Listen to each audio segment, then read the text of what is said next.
Piny riembo piny kaluwore kod pala mar ligangla manyiso ni mbii mare kaka jatelo koso ahinya iluwo chike ka itiyo kod pala no.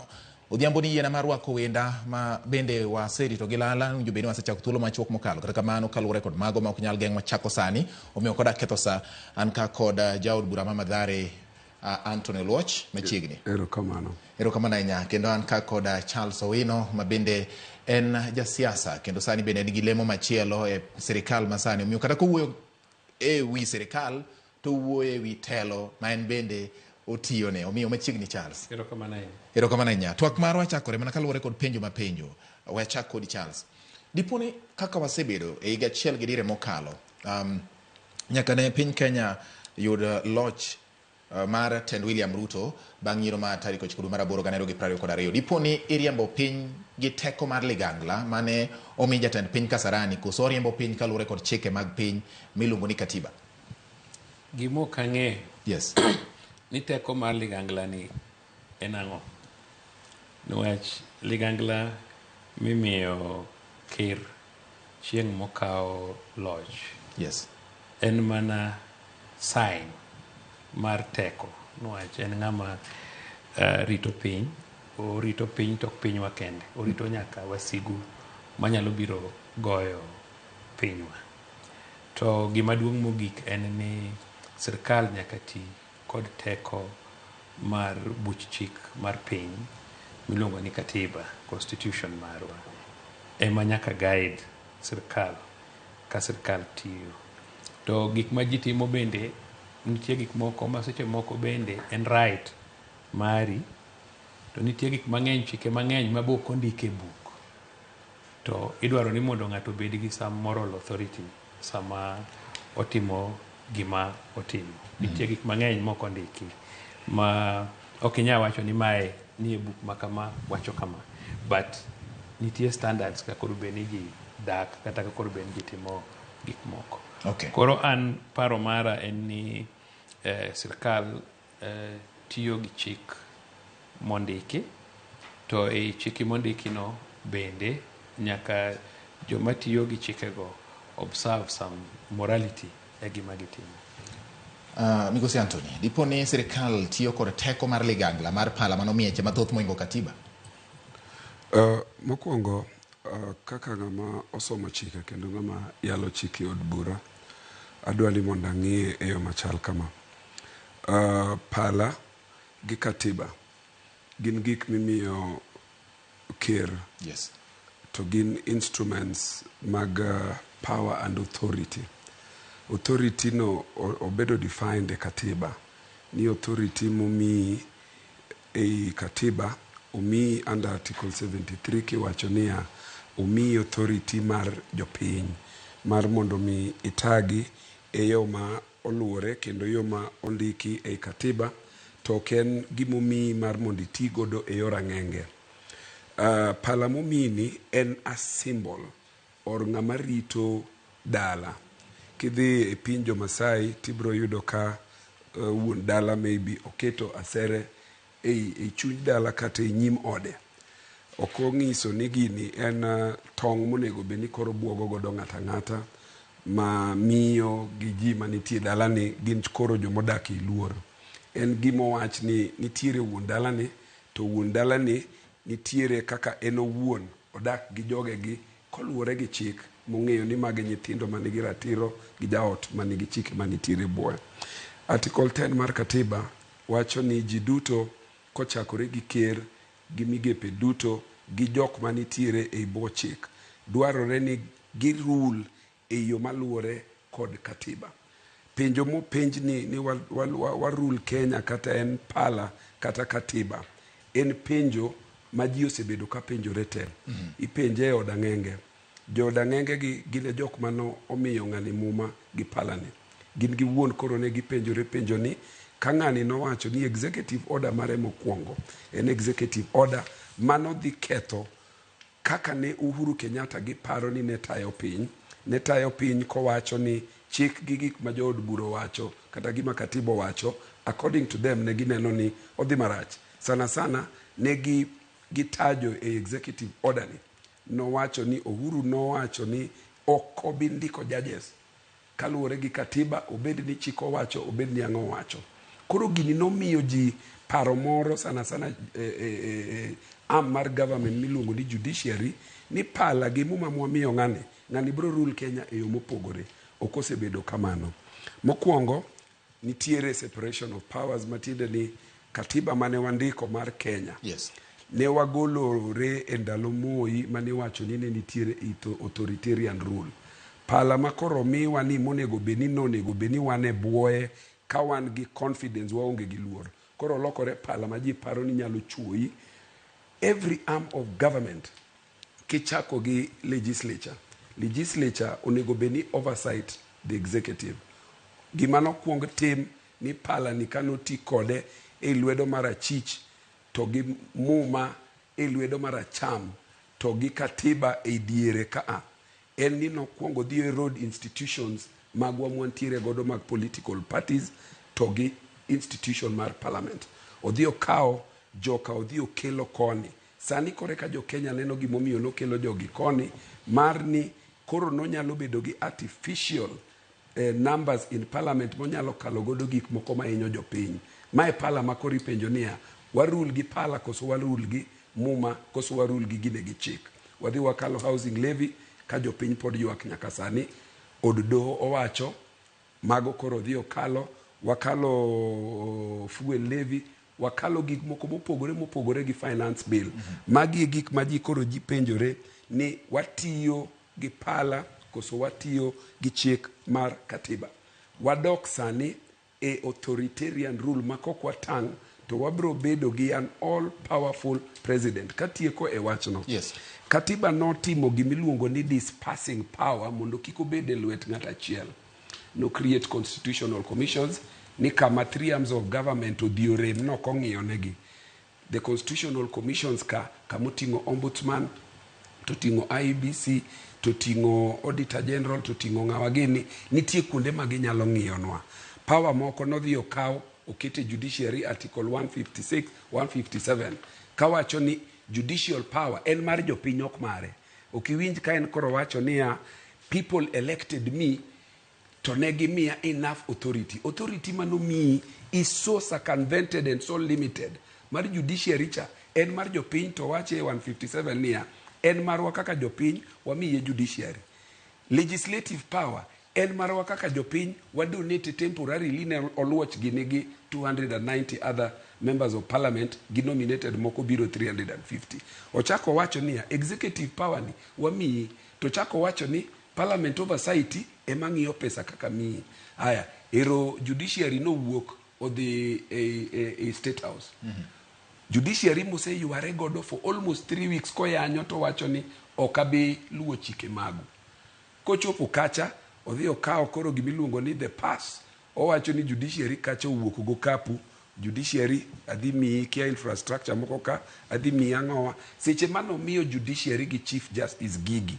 Penjo ma jo Kenya wacho ni power mane wamiyi kaka kome gi judiciary, institutional independence, decisional independence, gigi otimore nade. Right. Koro jo Kenya nigi luoro ni pala ni idwa ti kode e yo mane katiba did not contemplate.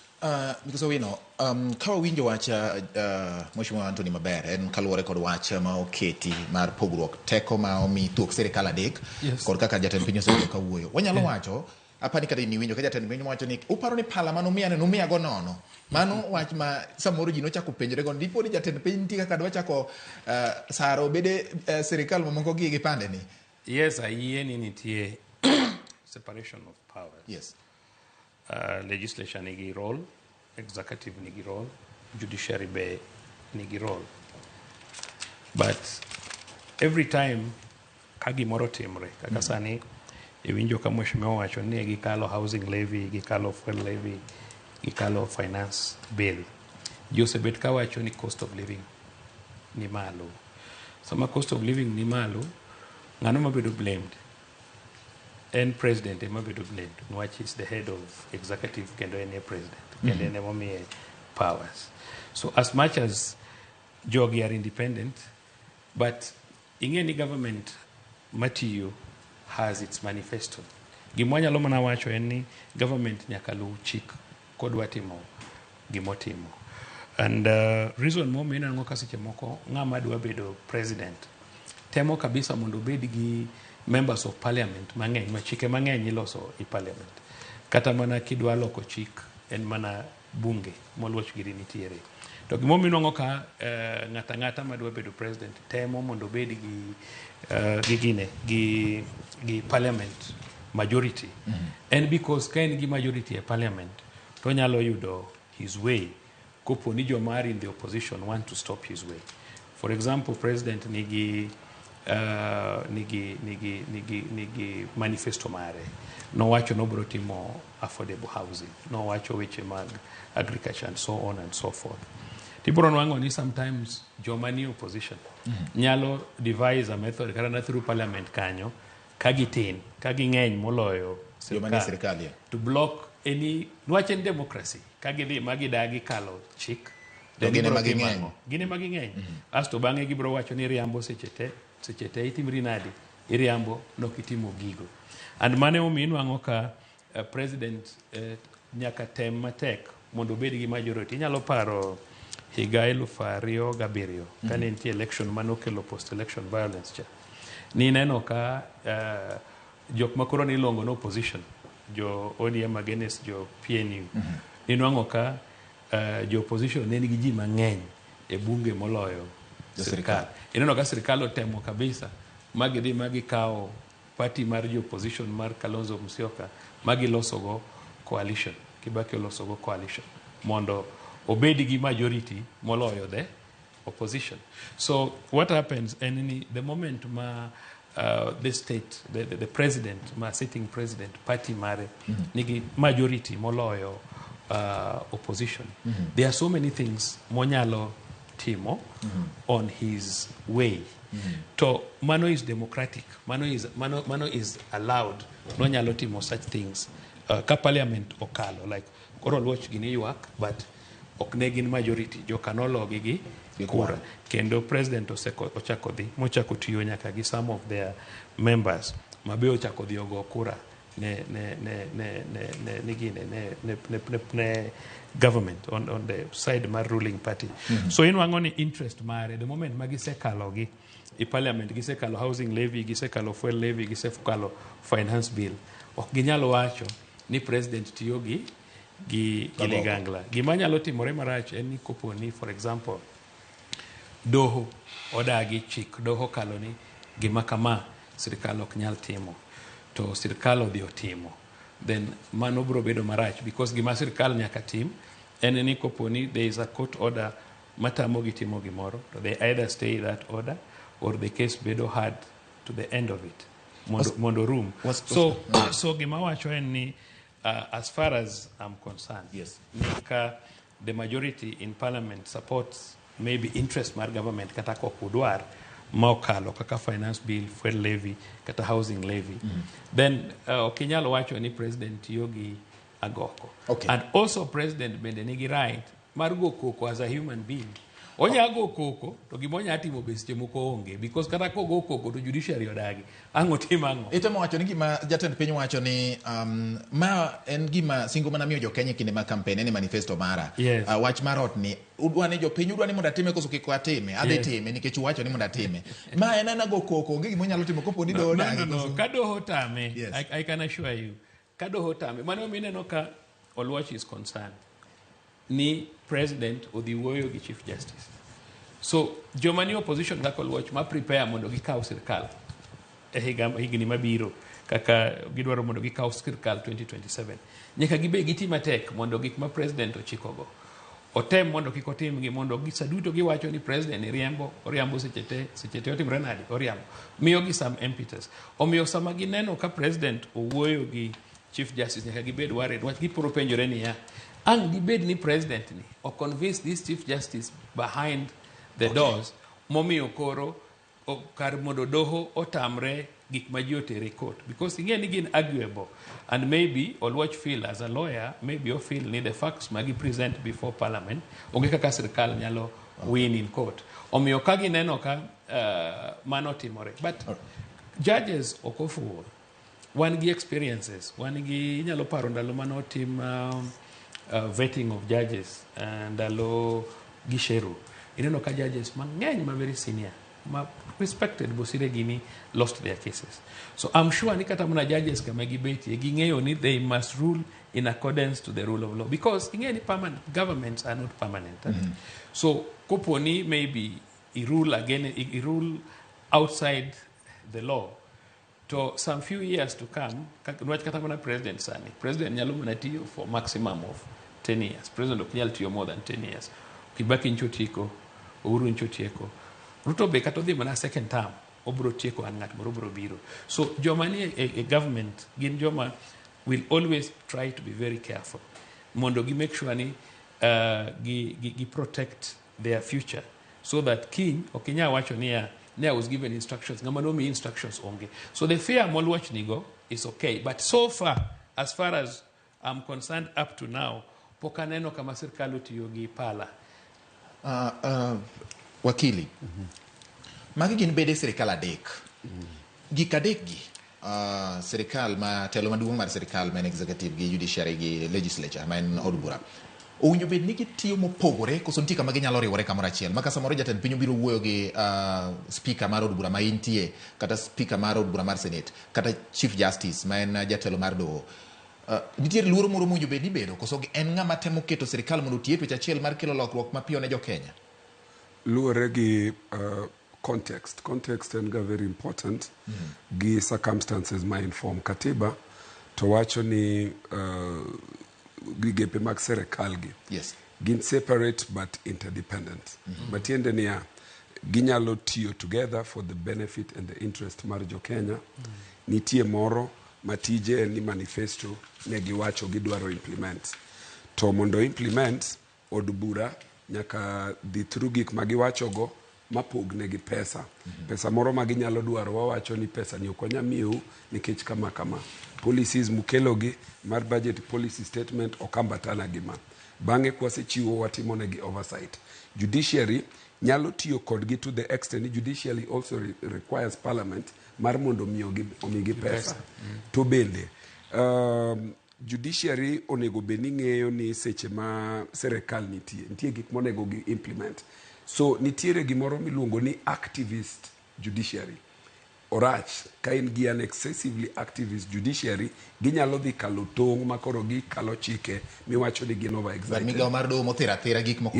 Gimoro amora yani koro gin hyper, gin aina joma gimoro mit ne gigidu kalam gi kiera mar mondo ging'ad gimoro ma serikal ogine kama remo kiere mar serikal bernegi. But at the same time serikal bende nyalo bedo gi excessive use of power. Emo miang'isi ni context is very important. Jogi nyalo romo, onge kumi nyalo tamogi romo. Every time ka chike wasekalo, speak ni mekwa gi clerk gi majority leadership dhiga e od maduong' mar State House gichopo kacha mondo president o consent gi ka mondo bed chik. Matiende ni chik mwandiko okonyal bedo chik ka ker pok no bede piny. Chik mwandiko ni ng'ama chielo nyalo tere e od doho mawach ni chik gi okalo ka gi ka. Seche modhi kucho onyalo bedo ni nyalo kale kata ok nyakale. At the same time wan wawuonwa oversight judiciary na sit on jailak. Nitie seche mwanyalo bedo kod joka piny to wang'iso gi niya nitiere seche moko mwakalo chike to waneno ka chike gi udwaro ni mondo overstep e mandate maro. Koro wambeko context mwaketo giega okwaket giega e ang'enge gi threats gang'o en mbaka ma waketo ni to gino nene nang'o. Nitie kako nyalo balance without interfering gi decisional independence magi. Context mwawuene en context ma ker consistently for 3 weeks as the head of government obedo gi joge ma jolwete to bedo besmatch nying judiciary e kuom japiny. Seche ma japiny odhiyo bedo ni onge gi geno gi judiciary, embe obro dwaro dhi od doho. Ka president ochung' ni barabara moro no nego wuog to kalo forest moro ma environmental people odhi nyaka environmental manema nodhi wacho ni ma toko nego tim. Ker chung' to wacho ni nyinyi munataka tungoje judiciary ama tufanye hii barabara. Aya wewe kianga wa mar barabara. Hii barabara tufanye tutaenda. Chieng' machielo housing od doho odhi ochungo, uwinjo kaka ker wuoyo. Ker odhi ochung' kawacho ni gik moko adek manowacho ne jasukari moro miluongo ni Kiang' Ng'awacha manodhi othreaten ni mondo gol cases, koro wacho ni judiciary wabro timo ruma. On the other hand, odhi oketo threats ne jomoko ni judiciary ni koro wadwa manyo jok ma corrupt kumu, joma corrupt go kwadage. To joma corrupt go bende wawacho ni onego ng'igi e judiciary, onego ng'igi e parliament, onego ng'igi e executive. Context ma president koro ne bedo godo gi chief justice and context ma itself riddled with a lot of threats, impunity and intimidation. Aduoga chaka wacho kama nikech seche moko bende nyaka wang'i gini in a very local way. Bera kawa support government, ni government nyaka mi thuolo mondo ogine manifesto mare. Seche moko inyalo pidho guogi, ma guogi no chieng' moro kai. Aparo ni example moro machiegni ka nuneno ka Boni Kalwale yuago Mandela gi pale Mandela odhi onego ang'o, odhi onego jatije. Mandela ni nodhi opidho, ne en rwath mitere gine mipako malich, ma seche magine ne piny otimo buru. Magidhi ito koro. To Mandela nodhi matunge koro nodhi okalo saidi. Wanyalo pidho Mandela moro in the form of a rogue president. So nyaka wabed gi limits, to berne ni katiba wanoketo limits gi. Limits gi bende wawacho ni wan wawacho gani kindiko chik, ndik chik maka chieng' moro kete e lwet jasigu mari marach mogik, onyalo tiyo kode yo mane. Kik wapidh rais maka chieng' moro koro rais moro biro ma ok en rais Ruto, odhi obedo rais Owino kata rais ng'ama chielo, to osebedo gi president ni mae e kaka inyalo circumvent katiba midhi nyon migepegi. Mag migepegi odhi ling' mobuok. Jo Kenya biro ringo, biro dhi kanye. So mae gima luoro mwabedo godo mogik mawacho ka e wach pala to gigine ni. Jogi no biro e manifesto gi kairo, koro wawach manifesto mane gibiro ni. Manifesto ni kata housing wantiere kode, bende okwatamore. Gima nitiere ka mano bedo raised are pertinent issues, public participation nie katiba. There are issues mar involving people, equity, equalization, access, the discrimination issues, 30,000 people bearing the brunt of the rest of the other 30 or 50 million Kenyans. Nitiere gik mang'eny ma nitiere ka affordable housing ni. Eni dwa time nang'o to ng'ama bro. There were pertinent issues ma ok inyal biro gagoko ni wacho ni wabiro timo housing idagi iye. State capture ne jogi no wacho ni biro deal godo. State capture is manifesting itself in the way the president ose deal gi parliament, yomose deal godo gi judiciary. We have seen even in political parties. Sani neno ka ODM timo recruitment mondo miyo teg political party mar ODM. Yes. As should be the case, UDA bende timo mare. Nitiere chik under article 14 mar katiba wacho about political parties onego bed protected. Ko yieri e chamani onego bed kode faithfully makineno ni manifesto ne opogore nigi kaka seche manudhi e yiero resign mondo dhiyo. Ng'ani odhi ochoko nwa wabunge mekwa mano yiere ka odhi oketo godo artificial numbers. Numbers go emosiep na mowino ni koro wacho niya ni ne wakadho an kako luoch no kakalo finance bill. Nago e koko nyaka saboro gotieno maduondo rumo, to wago koko seche moko in wan man amie chik achiel kidwa ni mondo bed shut down. Yes. Sani koro CDF onge gi pesa. Ng'ani tiyo gi gimiluongo ni carrot and stick. Mondo wabunge odhi otim gima ne gitimo gi riedo on Friday, Arambe House kama imiyo gi pesa magang'o. Haya, kiweyo wach CDF ni pesa gine CDF onge. Sani koro barua moro no ndik gi Belio Kipsang. Jogi dwaro capture all systems mag payment, including ni platform moro ketka ni principals nyaka koro donje digital platform moro midwa chule directly moka ng'eyo ni pesa ni nwase appropriate e parliament. Kendi dwa micromanage school igole e Ministry of Education, to kendi dwa micromanage through a digital platform. This same digital platform katiko my contribution on this. Gidhi giketo ni Huduma Center, judiciary cha nigi registry, nigi gik moko kaka ginyalo run, gin gi budget, gin gi staff. But koro wadoge Huduma ni mondo Huduma chema kendo koro ji ochako dhi oyude kakitime filing, kakitime ang'o, judgment. This is what you call state capture. Okay. Ma state capture ma palani. Koro loke koro ken pala mirito godo nyirombe. En gimi dwaro yang godo nyirombe. Jadung Charles, Winjo kaka wakilo loso. Awinjo? Yes. Kawene mapiyo piyo nikech thuolo bende ng'adore sani isiemo na wang' timo. Ana mor gi wakili. Yes. Mano mena inzi ni kel ng'amo dhi skul ka. Nwach owuoyo in an organized way. Inyalo go mbaka. Owacho ni oyienegi mondo gi work together as arms of government. There's a way maginyalo tudore godo kamoro achiel magi por wach. Kendo chako wacho ni kata mana Chief Justice nyalo wuoyo gi President. Kata mana gin chike magikalo e Parliament nyaka dhi for consent ma President koka mondo gibed chik kaka dwarore. To gima most important en ni President en dhano. Kendo President nigi government mare. Kendo President nigi manifesto mare kako dwaro ni mondo oran chik. Anda wacho ni kama President odhie marach to nyaka bed corrected. Gima ber kabisa en ni Constitution 2010 no biro gi serious limits and limitations. For example, when the Judicial Service Commission ma kopo ni ajaj ingeni chik nitie limit minya kethe chik kata chik mindiko ni kata kin judge kindiko chik. Oluoch kaka wakili can clearly say ni kai okitime consistently to the law. Kati bed maber machal nade. Nitie judge moro thurwa ka miluongo nodonga. To nitie moro miluongo ni what is his name? That guy from Korea. Gin joma ndiko chik. Korea Chacha. Gin joma osebedo confirm ni gindiko chik. Ma kati tero mane Supreme Court to tek sana. It's very rare. Aparo ni onge chik moro magisendiko.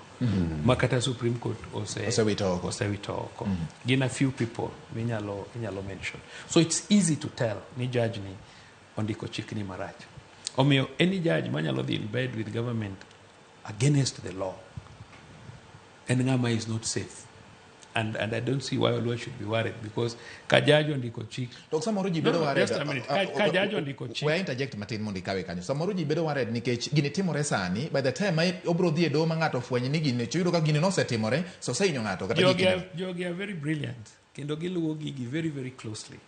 Ni winjo ko wacho public participation e wach mar ute. Wacho ni problem mar ute onge. Nwach kata ODM nigi affordable housing. Gima o complain about and the process of reaching there. And therefore, when gi kaka Attorney General in government, when such issues are raised, to come up with a solution, maginyalo solve both those particular problems. Kata mana Judicial Service Commission, ka particular judge okuti maber, to Oluoch have capacity to present a petition against that particular judge. Ineno threat mi wacho ni president threaten. Yes, enango. Kata gin gi that ability. Nyiso ng'ato ni bwana, kata mana judiciary ginyalo nyiso ni judiciary kudhi e bed gi president mutimo the wrong thing to one code. Gin gimomiyo gidwa threaten joga I don't know. Ka gi feel ni president threaten judges.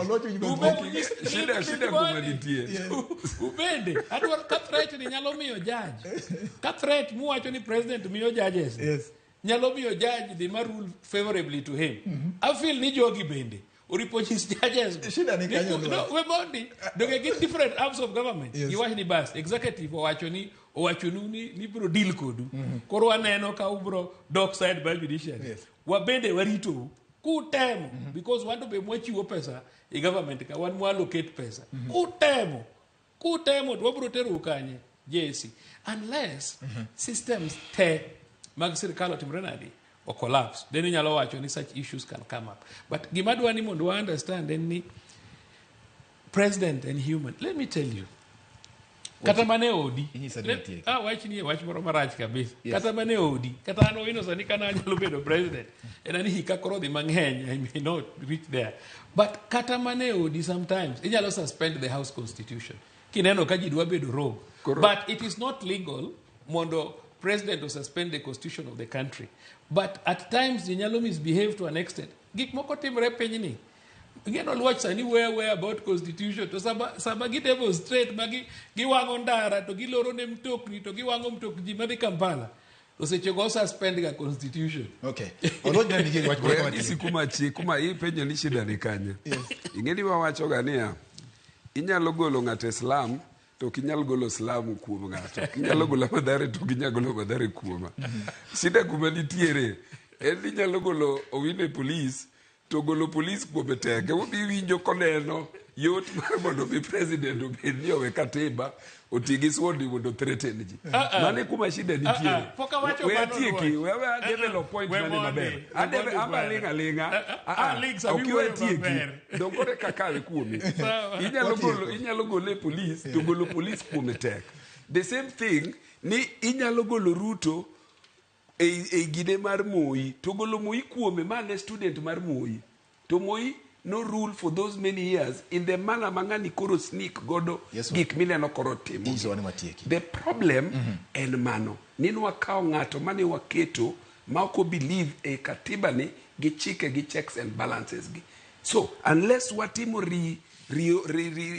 re-engineering mar ngama koro nitie ka e odni to one bende as the other institutions mo luongo matimo checks and balances. Koro uno kudwa tiogi okudwa siemo wang judiciary.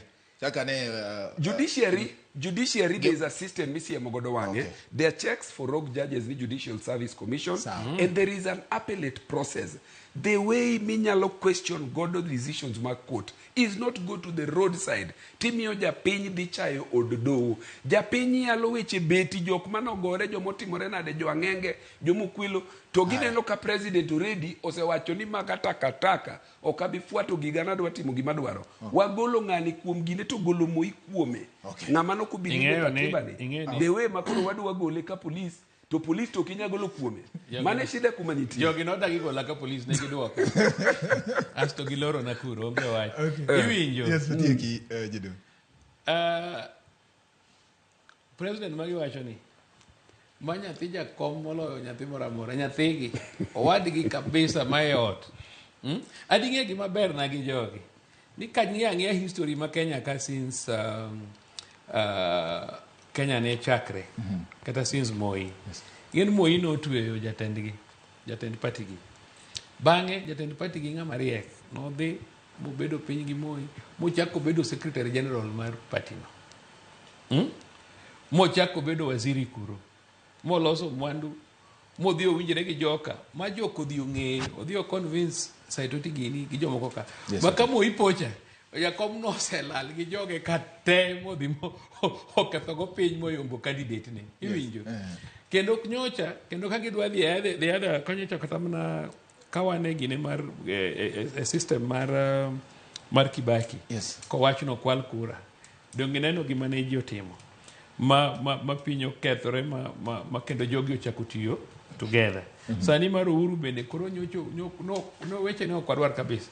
Wakete makoro bedo brother number 1. Oluocha I'm only worried. Gimutimo sani ni it is good for us to have an opposition. It is provided for in the constitution. Kamuneno ka sirkal di marach.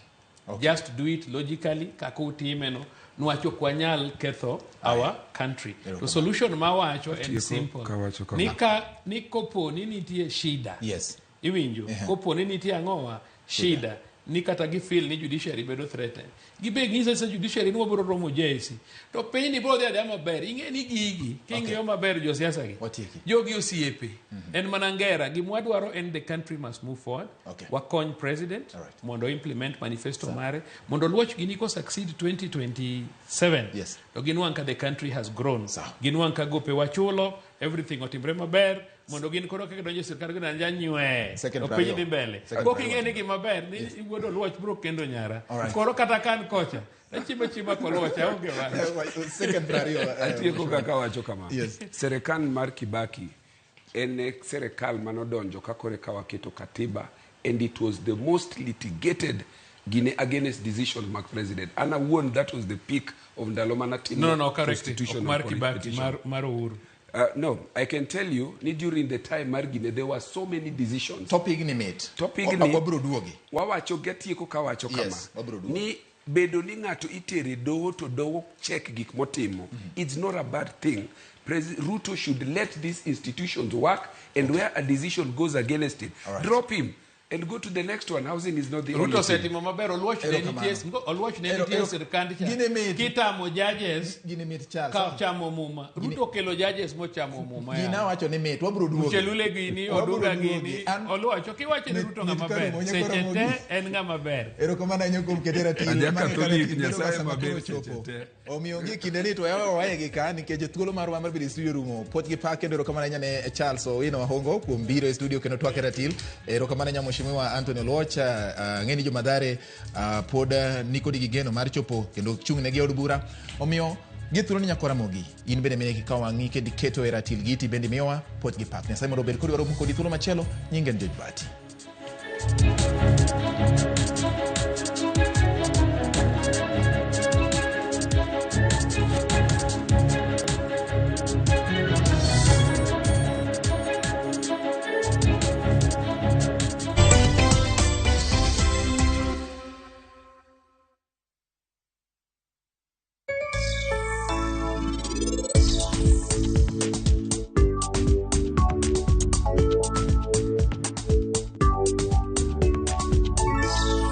Let's open big doors and small ones.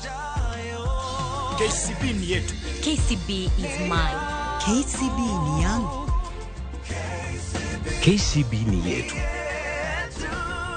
For people, for better.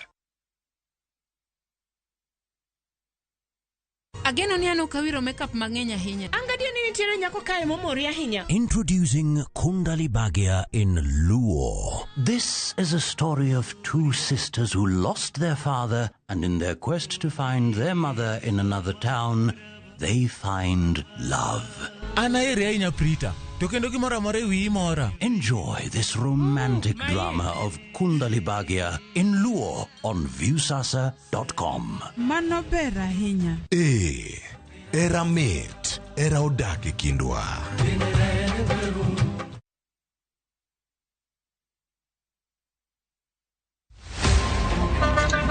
Baya, tuanze kulipa kadi sasa. Na kadi ni cashless. Umesema tunaweka pale? Na kwa ile namba. Mimi niko na cash. Nisaidie hiyo do na namba yako ya simu.